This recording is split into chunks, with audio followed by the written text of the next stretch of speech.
things I've noticed though about Kyle is he has become a real student in an area and is really mastering the art of both interviewing and understanding the various dynamics around real estate investing. And so we were having a conversation about this event, and he is always willing to share. He's very generous. He does these national conference calls all the time. He said, how can I help? He said, I think what would be really cool for people to hear is what you've been learning as you've been interviewing these top performing real estate investors from around the country. And so he said, absolutely. He's put together a presentation for you today. So let's give a warm welcome, round of applause to Kyle Malnati from Colorado.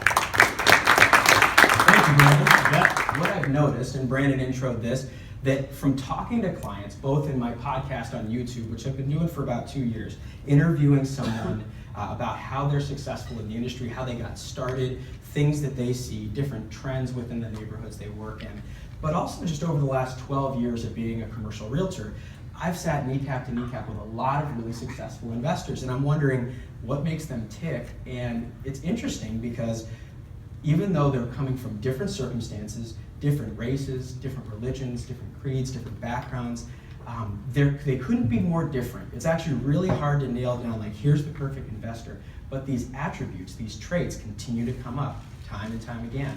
And what I have found is that by observing these individuals that invest in real estate, and these are private capital individuals, that means they're investing their own money.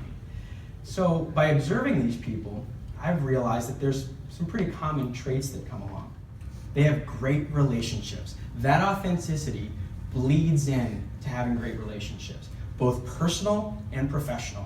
I love the author and speaker Dave Ramsey, and I was at an event a couple months ago now where Dave talks about this and reminds us that when you're in grade school math, we talked about integers, and integer is just simply a whole number.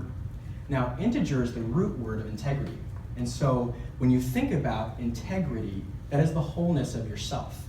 And what I mean by this is having great relationships starts with your integrity. And you've got this ability to either show yourself that you're authentic to people or kind of hide that and be that fake rich, fake person. And I think great investors realize that they are authentic to create great relationships. And what I mean by great relationships is, I've noticed this in my own brokerage business as well as my clients, as they buy apartment buildings and acquire real estate, they start to realize that they need a team. They need a team of great attorneys. They need a team of great management, whether that's on-site management or professionally hired management. And so they seek out those individuals that are high excellence, individuals, and they really want to make sure that they surround themselves with people that know more than they do about the subject and can create an ability for them to basically stand on those experts' shoulders. So great relationships are really important.